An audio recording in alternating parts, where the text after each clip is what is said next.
Hello my dear audience, আসসালামু আলাইকুম। Usman Sahal medical services YouTube চ্যানেলের পক্ষ থেকে আপনাদেরকে জানাই স্বাগতম। আশা করি আল্লাহর রহমতে আপনারা সবাই ভালো আছেন। বন্ধুগণ, আজকের ভিডিওতে আমি আপনাদের সাথে ছোট বাচ্চাদের সর্দি বা ঠান্ডা, চুলকানি বা অ্যালার্জি, কাশি ইত্যাদি সমস্যার সমাধানে অত্যন্ত কার্যকর একটি সিরাপ এবং সিরাপটির নাম, দাম, এর প্রস্তুতকারক বা উৎপাদনকারী প্রতিষ্ঠানের নাম, গ্রুপ বা জেনেরিক নাম, খাওয়ার নিয়ম এবং এর সাইড এফেক্টস বা পার্শ্ব প্রতিক্রিয়া সম্পর্কে আলোচনা করব। তবে ভিডিওটি শুরু করার আগে আপনাদের প্রতি বরাবরের মতোই অনুরোধ, আপনি যদি আমার চ্যানেলে নতুন হয়ে থাকেন তাহলে অবশ্যই চ্যানেলটি সাবস্ক্রাইব করে লাইক, কমেন্টস এবং শেয়ার করবেন। বন্ধুগণ, আমরা বিভিন্ন সময়ে দেখতে পাই ছোট বাচ্চাদের বা ছোট বাবুদের অ্যালার্জির সমস্যা হয়, কাশি হয়, চুলকানি হয়, সর্দি বা ঠান্ডা লাগে।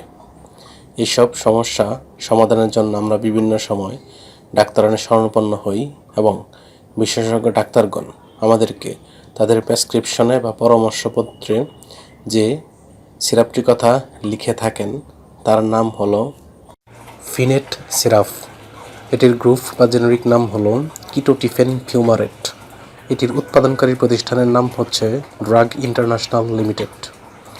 ফিনেট সিরাপ, যেটির মাত্র 100 ml বোতল, সেটির দাম 58 টাকা। এটি খাওয়ার নিয়ম হচ্ছে যে সমস্ত বাচ্চাদের বয়স 6 মাস থেকে 1 বছর তারা প্রতিদিন 2 বার হাফ চা চামচ করে সেবন করতে পারবে।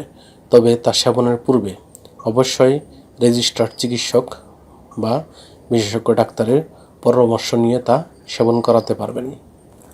এই সিরাপটি সেবনের পর সামান্য কিছু সাইড এফেক্টস বা পার্শ্ব প্রতিক্রিয়া দেখা দিতে পারে, যেমন নাক ও গলা শুকিয়ে যাওয়া, বমি বমি ভাব বা বমি হওয়া, ক্ষুধামন্দা ভাব, মাথা ঘোরা, ঘুম ঘুম ভাব বা ঘুম হতে পারে।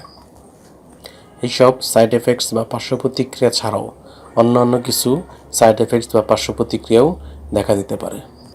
এর জন্যই প্রত্যেক মেডিসিন বা সিরাপ সেবনের পূর্বে চিকিৎসকের পরামর্শ নেওয়া বাধ্যতামূলক।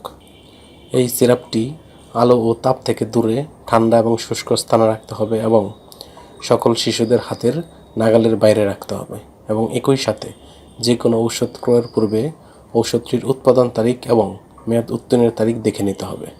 ধন্যবাদ।